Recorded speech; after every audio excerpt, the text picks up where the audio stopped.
सौ संगीता दिलीप काळे अंबेजोगाई शहरातील राजकीय व सामाजिक क्षेत्रात सतत कार्यरत असणारे कार्यकर्ते, ज्यांना की सर्व अंबेजोगाईकर तातू या टोपण नावाने ओळखतात, असे दिलीप रामकृष्ण काळे यांच्या सुविद्य पत्नी.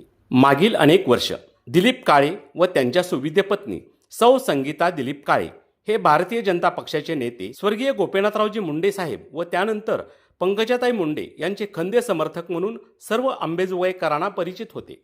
मात्र स्थानिक भाजप नेतृत्वाकडून मिळत असलेल्या अवमानकारक वागणुकीचा ठपका ठेवत त्यांनी नुकत्याच झालेल्या विधानसभा निवडणुकीमध्ये माजी आमदार सौ संगीताताई ठोंबरे यांच्या समवेत राष्ट्रवादी काँग्रेस शरदचंद्रजी पवार गटामध्ये प्रवेश केला. यापूर्वी 2 वेळा नगर परिषदेच्या निवडणुकीमध्ये नगरसेवक म्हणून दिलीप काळे यांनी विजय प्राप्त केला असून मागील 30 वर्षापासून काळे परिवार अंबेजोगाईच्या स्थानिक राजकारणात सक्रिय आहे. 1996 साली झालेल्या नगर परिषद निवडणुकीत दिलीप काळे यांच्या काकू लताबाई श्रीकृष्ण काळे या नगरसेवक म्हणून विजयी झाल्या होत्या. त्यानंतर 2001 मध्ये झालेल्या नगर परिषद निवडणुकीत स्वतः दिलीप रामकृष्ण काळे हे नगरसेवक म्हणून विजयी झाले होते. त्यानंतर 2011 साली झालेल्या नगर परिषद निवडणुकीत दिलीप काळे यांचे बंधू संतोष गोविंदराव काळे हे विजयी झाले.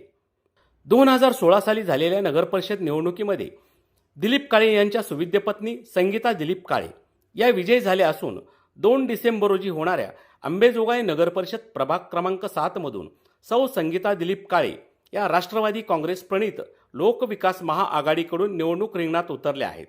त्यांच्या सोबतीला ओबीसी सर्वसाधारण गटातून अंबेजोगाई शहरात अत्यंत स्वच्छ आणि संयमी प्रतिमा असलेले मनोज लखेरा हे निवडणूक रिंगणात उतरले आहेत. मागील निवडणुकीतच काळे व लखेरा ही जोडी या प्रभागातील मतदारांना परिचित झालेली असल्याने आणि अनेक वर्षे ही जोडी मतदारांच्या सातत्याने संपर्कात आणि सर्वांच्या सुखदुःखात सामील असल्याने प्रभागातील नागरिकांनी त्यांच्या उमेदवारीचे स्वागत केलेले असून उमेदवारी दाखल करण्यासाठी लोकविकास महाआघाडीच्या वतीने अंबेजोगाई शहरात काढण्यात आलेल्या रॅलीमध्येही दिलीप काळे व मनोज लखेरा यांच्या शेकडो समर्थकांनी सहभाग घेत काळे व लखेरा यांना एक प्रकारे ताकदच दिली आहे असे म्हणावयास हरकत नाही. झुंजार न्यूजसाठी अशोक दळवेसह दत्ता आंबेकर, अंबाजोगाई.